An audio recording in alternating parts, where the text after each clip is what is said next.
Hello नमस्ते सबैजनालाई। अब आज चाहिँ म फेरि आइसकेको छु एक्सेलको एकदमै पावरफुल टुल जसले हाम्रो काम एकदमै सहज बनाइदिन्छ। भर्टिकल लुकअप फंक्सन लिएर आएको छु। Okay, so vertical lookup function भनेको एकदमै सजिलो फंक्सन हो। त्यसमा एउटा दुईटा सानो सानो एलिमेन्ट्सहरुलाई चाहिँ हामीले कन्सिडर गर्यौं भने यो यो एक दुई चोटी प्र्याक्टिस गर्नुभयो भने जसले पनि गर्न सक्नुहुन्छ। अब यहाँको एक्सेल शीट अगाडि यहाँले तीनटा डिफरेन्ट शीट्सहरु देख्नुहुन्छ। एउटामा चाहिँ मसँग स्टक इन ह्यान्ड को शीट भयो जुन अहिले एक्टिभ छ। सेकेन्डमा मसँग एमआरपी को शीट छ। थर्डमा मसँग कस्ट प्राइस को शीट छ। ओके, सो यहाँले हेर्नुभयो भने यो कम्प्लिटली डिफरेन्ट टेबल्सहरु छन्, डिफरेन्ट अरेन्जमेन्टहरु भएको छ सबै चीजको। ओके, अब हामीलाई एउटा असाइनमेन्ट के आइदियो भन्दाखेरि हामीलाई चाहिँ वेयरहाउसले के निकालेर दिएछ भन्दाखेरि डिफरेन्ट फ्रुट्स, भेजिटेबल्स, ग्रोसरी आइटम्सहरुको स्टक इन ह्यान्ड, कुनै एउटा पर्टिकुलर दिनको स्टक इन ह्यान्ड उहाँहरूले राखेर दिइसक्नु भएको छ। अब मलाई असाइनमेन्ट के आयो भन्दाखेरि मलाई एमआरपी पनि यही शीटमा चाहियो र मलाई कस्ट प्राइस पनि यही शीटमा चाहियो भन्ने असाइनमेन्ट आयो। अब एमआरपी हामीलाई अलरेडी थाहा छ, यो शीटमा छ। ओके, कस्ट प्राइस हामीसँग यो शीटमा छ, राइट। अब यो सबै चीजलाई चाहिँ हामीले एकै ठाउँमा ल्याउन सक्यौं भने हामीले के गर्न सक्यौं भन्दाखेरि कुनै पनि यो जति पनि स्टक इन ह्यान्ड हामीसँग छ त्यसको टोटल स्टक भ्याल्यु कति छ त भनेर एउटा क्याल्कुलेट गर्न सकियो। Total stock in hand times cost price गरेर स्टकको भ्याल्यु निकाल्न सकियो, तपाईको मौजदातको भ्याल्यु निकाल्न सकियो। अब दोस्रो कुरा के गर्न सकियो, त्यो स्टकलाई चाहिँ तपाईले डिप्लिट गर्नुभयो भन्नुको मतलब तपाईले त्यो स्टक बेच्नु भयो भने तपाईले कति आय आर्जन गर्नुहुन्छ भनेर निकाल्न सकियो। ओके, अब फाइनान्शियल टर्ममा त्यो दुईटाको डिफरेन्सलाई चाहिँ ग्रस कन्ट्रिब्युसन पनि भनिन्छ। अब अहिले फाइनान्शियल टर्मतिर नजाँदाखेरि टोटल मौजदातको भ्याल्यु र टोटल तपाईसँग भएको मौजदात बेचेर आय गर्ने आर्जन गर्ने आयबाट कति आउँछ भन्ने चीज चाहिँ हामीले यसबाट निकाल्न सक्छौं। अब हामी स्ट्रेट ट्युटोरियलमा जाँदाखेरि मैले यहाँ एमआरपी लेखिसकेको छु र मैले कस्ट प्राइस पनि लेखिसकेको छु। ओके, अब यही चीजलाई मलाई एमआरपी कहाँ छ अलरेडी थाहा छ। अब यही चीजलाई चाहिँ मैले म्यानुअली गर्ने हो भने, ट्रेडिसनल म्यानुअल तरिकाले गर्ने हो भने मैले के गर्छु, यसमा इज इक्वल्स टु राख्छु। कुनै पनि सेलमा डेटा तान्नु पर्यो भने एक्सेलमा इज इक्वल्स टु बाट हामी फंक्सन स्टार्ट गर्छौं। अब इज इक्वल्स टु जान्छु, यहाँ एमआरपी मा जान्छु अनि यहाँ म एप्पल खोज्छु। कहाँ छ त एप्पल्स भन्दाखेरि यहाँनिर अलमोस्ट एन्ड तिर रहेछ हाम्रो रो 51 सिरियल नम्बर 47 मा चाहिँ एप्पल्स रहेछ। यसलाई सिलेक्ट गर्दिन्छु, एन्टर गर्दिन्छु। ओके, सो सिमिलरली पिकल्स गर्नु पर्यो भने पनि त्यही तरिका, यहाँ जान्छु, पिकल्स सबभन्दा टपमा रहेछ, त्यसलाई सिलेक्ट गर्दिन्छु। अब यो भनेको त एकदमै टाइम कन्ज्युमिङ कुरा भयो म्यानुअली गर्नको लागि। सानो लिस्ट छ भने ल ठिकै छ, त्यही पनि गरौँ भन्ने हुन्थ्यो, तर यो त लिस्ट लामो छ। यो भन्दा अझ सयौं हजारौंको लिस्टमा हामी खेल्न पर्ने हुन सक्छ। त्यो भएर यसलाई चाहिँ सहज बनाउनलाई चाहिँ एउटा इफेक्टिभ टुल चाहिँ हामीसँग भर्टिकल लुकअप भन्ने फंक्सन छ। अब यो फंक्सनलाई हामीले स्टार्ट कसरी गर्छौं भन्दाखेरि कुनै पनि फर्मुला हामीले एक्सेलमा स्टार्ट गर्दाखेरि अगेन इज इक्वल्स टु बाट स्टार्ट गर्छौं र वी एल गर्ने बित्तिकै यहाँ वी लुकअप भन्ने फंक्सन यहाँले देख्नुहुन्छ एक्टिभेट भएको। ओके, सो यो पोइन्टमा गएपछि नर्मली हामीले के मिस्टेक गर्छौं भन्दाखेरि त्यो एक्टिभेट भएको देखियो, हामीले एन्टर प्रेस गरिदिन्छौं। एन्टर प्रेस गर्यो भने एक्सेलले के बुझ्यो भन्दाखेरि मलाई चाहिँ अर्को सेलमा जा भनेर भनेको बुझ्यो एक्सेलले। ओके, त्यो भएर हाम्रो फर्मुला एक्टिभेट भएन। अब फेरि फर्मुला एक्टिभेट गर्नको लागि चाहिँ वी एल गर्छौं, वी लुकअप आयो, त्यसपछि ट्याब बटनलाई हामीले प्रेस गर्छौं। त्यसपछि उले अटोमेटिकली ब्र्याकेट, हामी चाहिँ नर्मल भाषामा ब्र्याकेट भनौं, यसलाई एक्सेलमा चाहिँ एपरेन्थेसिस पनि भन्छ। ओके, सो कुनै पनि फर्मुला स्टार्ट गरिसकेपछि एक्सेलले चाहिँ हामीलाई एउटा गाइडेन्स चाहिँ दिइरहेको हुन्छ। जस्तो वी लुकअप भयो, ब्र्याकेट स्टार्ट भयो, अब उले हामीलाई लुकअप भ्याल्यु भनेर माग्यो। ओके, सो हाम्रो केसमा लुकअप भ्याल्यु भनेको के भयो भन्दाखेरि एप्पल चाहिँ हाम्रो लुकअप भ्याल्यु भयो। ओके, सो हाम्रो एप्पल्स किन लुकअप भ्याल्यु हो भन्दाखेरि एप्पल र यो शीटको एप्पल र मेरो एमआरपी को शीटको एप्पल म्याच भयो भने त्यो एप्पलको चाहिँ मलाई प्राइस दे भनेर भने हो नि त हामीले। भनेपछि मेरो लुकअप भ्याल्यु एप्पल्स भयो। अब मैले कमा गर्छु, कमा गरिसकेपछि टेबल एरे भनेर माग्छ उले। टेबल एरे भनेपछि मैले कुन चाहिँ टेबलबाट डेटा एक्सट्र्याक्ट गर्ने त, कुन चाहिँ टेबलबाट डेटा तान्ने, त्यो टेबलमा जान्छु र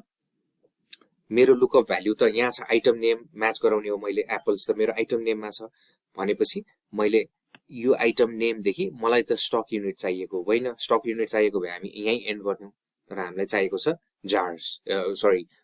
एमआरपी ओके सो यो सबै सेलेक्ट गरिसकेपछि म माउसको कर्सरलाई डाउन गरेर जान्छु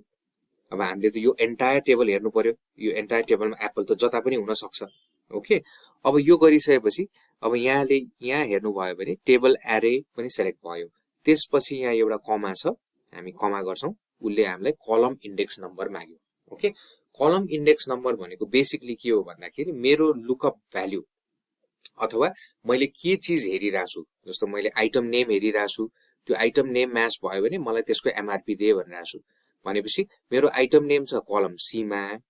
मलाई चाहिने डेटा छ कलम ई मा भनेपछि यो दुईटा डेटाको ग्याप कति भयो त सी डी ई भनेको 1 2 3 राइट सो मेरो कलम इन्डेक्स नम्बर यो केसमा भयो कमा 3 ओके अब त्यसपछि फेरि फाइनल कमा गर्छौं हामीले यसमा तपाईले दुईटा अप्सन देख्नुहुन्छ एउटा अप्रोक्सिमेट म्याच भन्ने फंक्सन छ एउटा चाहिँ एक्ज्याक्ट म्याच भन्ने छ अप्रोक्सिमेट फंक्सनमा हामी अर्को कुनै ट्युटोरियलमा आउँछौं अब हामी अहिले एक्ज्याक्ट म्याचमा गर्यौं तपाईले त्यहाँ आइसकेपछि यसलाई डाउन एरो गरेर त्यहाँ जानु भए पनि हुन्छ अथवा सिम्पली त्यही फर्मुलामा 0 टाइप गर्नुभयो भने त्यो बाइ डिफल्ट फल्स सेलेक्ट हुन्छ अब हामी ब्र्याकेट क्लोज गरिदिन्छौं ओके सो यहाँले हेर्नु भयो भने यो एप्पल को एमआरपी 198 उले पुल गर्दियो अब त्यो ठीक छ कि छैन हामी एकचोटी चेक गर्छौं सो यहाँ गएर हामीले हेर्यौं भने एप्पल्समा 198 एमआरपी छ त्यो उले एक्सट्र्याक्ट गर्यो ओके अब हामीले एउटा फर्मुला त सेट गरिसक्यौं राइट अब हामीले यसलाई के गर्न सक्यौं भन्दाखेरि कन्ट्रोल सी कन्ट्रोल भी गर्नु पर्यो ला अब यहाँ तपाईले हेर्नु भयो भने नट अवेलेबल भन्ने एरर मेसेज आयो ओके सो यो भन्दा अगाडिको मैले एउटा ट्युटोरियलमा मैले यहाँ एउटा लिंक पनि यहाँलाई शेयर गरिरहन्छु एब्सोल्युट र रिलेटिभ रेफरेन्सिङको एउटा भिडियो बनाएको थिएँ त्यो चाहिँ यो पोइन्टमा एकदमै युजफुल त्यो नभइकन चाहिँ यो फर्मुलाले काम गर्दैन अब यहाँलाई मैले एकचोटी सर क्विक रिक्याप दिँदाखेरि चाहिँ मैले एकचोटी यहाँलाई फर्मुला देखाउँछु ओके सो यहाँले सुरुको मेरो फर्मुला हेर्नु भयो भने मेरो C5 to E54 को मेरो रेन्ज थियो ओके अघि हामीले हेरेको थियौ नि टेबल एरे भनेको C5 to E54 थियो अब मैले यो टेबलमा गएर यहाँलाई C5 to C5 भनेको मेरो यो सरी C5 भनेको मेरो यो यहाँले त्यो कलम पर्टिकुलर सेलको रेफरेन्सिङ यहाँ पनि देख्न सक्नुहुन्छ C5 देखि तपाईको E54 भनेको यो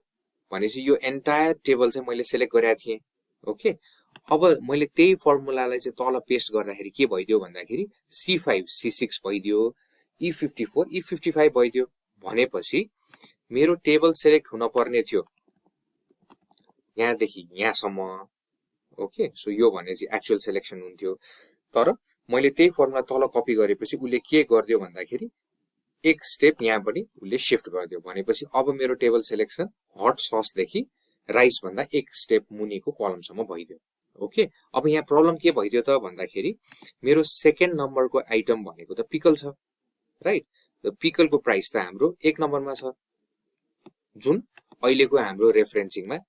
उले लिएकै छैन अहिलेको हाम्रो रेफरेन्सिङमा जम्मा यो यहाँले देखिराख्नु भएको छ यो हाइलाइट भएको पोर्सन मात्रै लिदियो यो त सिलेक्टै भएन भनेपछि भ्लुकअपले यसको प्राइस ल्याउन सक्ने त सम्भावना नै रहेन ओके सो अब यसलाई डिल गर्नको लागि चाहिँ हामी के गर्छौं भन्दाखेरि यो एन्टायर टेबल जुन C5 to E54 छ त्यो त कन्स्टेन्ट हुने भयो त्यो त चेन्जै हुँदैन त्यसलाई हामीले डलर साइन लगाएर लक गरिदिन्छौं ओके यसको मैले फेरि रिपिट गरिरहेछु यसको एउटा ट्युटोरियल चाहिँ मैले अगाडि बनाइसकेको छु यसको रेफरेन्स चाहिँ यहाँ राख्दिन्छु त्यसमा चाहिँ मैले डिटेलमा यो बारेमा कुरा गरेको छु ओके सो यति गरिसकेपछि मैले एन्टर गर्छु र अब चाहिँ मेरो फर्मुला मैले यहाँबाट कपी गरे यहाँ कन्ट्रोल भी गरे भने अब चाहिँ मेरो फर्मुला ले काम गर्यो अब मैले एकचोटी फेरि क्विकली यो फर्मुला यहाँलाई देखाएँ भने सो C5 to E54 सुरुमा पनि थियो त्यसपछि मैले कपी गरेकोमा पनि सेम रेन्ज नै कपी भयो ओके सो यो चाहिँ पर्फेक्ट वे भयो अब यसलाई मैले फेरि के गर्छु यो फर्मुलालाई कपी गरे मैले शिफ्ट प्रेस गरे र डाउन एरो की प्रेस गरेर म तलसम्म जान्छु र मैले एमआरपी सबैको पेस्ट गरिदिन्छु ओके सो मेरो एमआरपी सबै पेस्ट भइसकेको छ अब यहाँ तपाईले हेर्नु भयो भने एक्चुअली सट्ट मैले यहाँ सबै देखाइदिन्छु सबैमा एमआरपी आयो तर एउटा हाम्रो बनानामा चाहिँ एमआरपी आएन के भएर रहेछ त भनेर एक्चुअली हेरौँ है त बनाना त यहाँ पक्कै हुन पर्ने हो एकचोटी खोजौं बनाना कहाँ छ हाम्रो बनाना कहाँ छ भन्दाखेरि बनाना जस्तो देखिदैन ओके यहाँ रहेछ अब यहाँ के भइदियो भन्दाखेरि यहाँ चाहिँ तपाईको बनानाज भनेर छ ओके प्लुरल फर्ममा छ यहाँ चाहिँ बनाना मात्रै भनेर लेखेको रहेछ भनेपछि यसले त म्याच गराएन नाम त एक्ज्याक्टली म्याच हुनु पर्यो यता बनाना छ भने उता पनि बनाना हुनु पर्यो यता बनानाज छ भने उता पनि बनानाज हुनु पर्यो ओके सो अहिलेको लागि यो पर्टिकुलर एररलाई चाहिँ अर्को अप्रोक्सिमेट म्याचले डिल गर्छ तर त्यो हामी अर्को ट्युटोरियलमा हेर्छौं अहिलेको लागि चाहिँ हामी यसलाई सिम्प्लिफाई गर्नको लागि यसलाई बनानाज नै बनाइदिन्छौं ओके सो अर्को एउटा एरर पनि यहाँ रहेछ यहाँ हेर्नु भयो भने बनानाज भन्दा अगाडि एक स्पेस गरेर बनानाज टाइप भएको छ तर यो शीटमा जानुभयो भने बनानाज चाहिँ स्टार्टबाट टाइप भएको रहेछ अब मैले एक स्पेस गर्दै भने नेम ठ्याक्कै म्याच भयो यसको एमआरपी पनि यहाँ पुल भयो ओके सिमिलरली अब मैले कस्ट प्राइस पनि त्यसरी नै पुल गर्नु पर्यो same formula is equals to same formula different sheet okay is equals to vlookup tab गर्दिन्छु मेरो लुकअप भ्यालु के भयो त एप्पल्स नै भयो यो केसमा पनि कमा अब म कस्ट प्राइस को टेबलमा जान्छु अगेन मेरो टेबल एरे भनेको एप्पल देखि मलाई के चाहियो त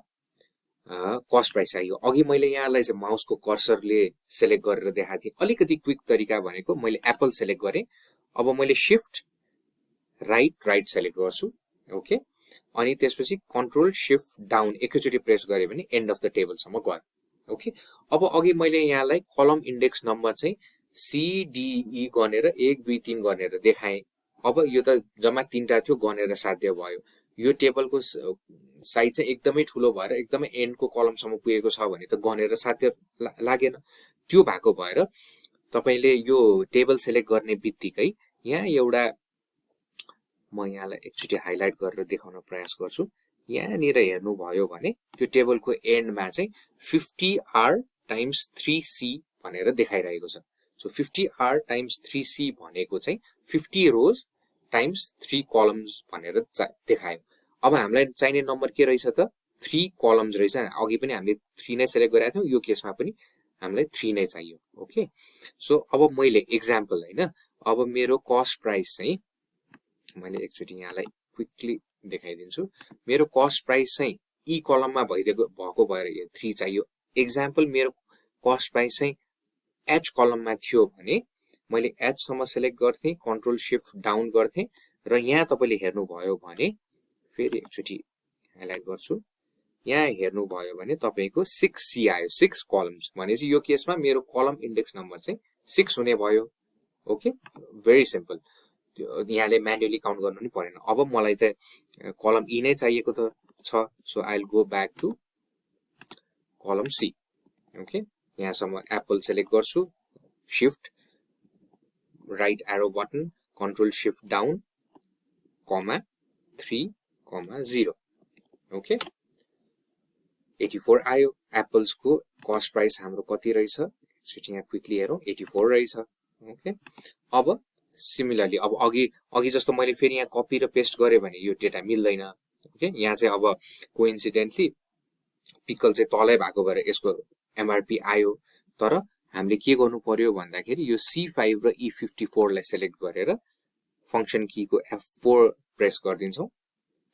त्यो भएपछि यो फ्रीज भयो अब यो फ्रीज भइसकेपछि फेरि मैले कन्ट्रोल C गर्छु शिफ्ट डाउन गर्छु र मैले यसलाई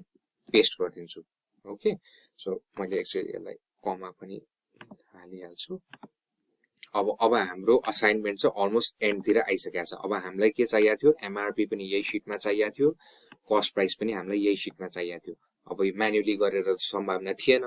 त्यो भएर यो vlookup ले चाहिँ हामीलाई यसरी सहज बनाइदिन्छ अब यहाँबाट तपाईले जस्तो पनि एनालिसिस गर्न सक्नुभयो जस्तो एक्जाम्पल तपाईलाई टोटल स्टक भ्यालु चाहियो एक्जाम्पल भनी स्टक भ्यालु गर्छु इज इक्वल्स टु अब simple quantity in stock times cost price गरिदिन्छु भनेपछि मसँग 841 रुपैयाँ 50 पैसा बराबरको एप्पल चाहिँ स्टकमा छ ओके अब मैले यसलाई चाहिँ बेचेर कति इन्कम अर्न गर्छु त रियलाइजेबल भ्यालु भनौं अथवा इन्कमै लेखौं अहिले सिम्पल वर्ड को लागि income is equals to stock in hand times MRP. Okay, extend गरिदिन्छु। भनेपछि 841 रुपियाँको मैले एप्पल बेचेँ भने मैले 1980 को चाहिँ इन्कम आर्जन गर्दो रहेछु, आय आर्जन गर्दो रहेछु। अब यो चीजलाई त सिम्पली हामीले कन्ट्रोल सी गरेर तलसम्म मैले पेस्ट गर्न सकेँ। सो हामीलाई जुन असाइनमेन्टमा आएको थियो त्यो सबै कुरा हामीले यसबाट कम्प्लिट गर्न सक्यौं। ओके, सो अब यसमा चाहिँ यहाँहरूले एकदमै ध्यान दिन पर्ने कुरा चाहिँ यो जुन रेफरेन्सिङको पार्ट छ त्यो ध्यान दिनु भयो भने अब अहिले चाहिँ मैले एउटै एक्सेल फाइलको डिफरेन्ट शिटबाट डेटा पुल गरेर देखाएँ। एकदमै सिमिलर फ्यासनमा यहाँले डिफरेन्ट एक्सेलको फाइल छ, डिफरेन्ट लोकेसनमा स्टोर छ भने पनि त्यो डेटालाई चाहिँ आफूलाई चाहिएको शिटमा डेटा एक्सट्र्याक्ट गर्नलाई चाहिँ VLOOKUP फंक्सन चाहिँ प्रयोग गर्न सक्नुहुन्छ। आजको लागि यति नै। Thank you so much. Happy learning.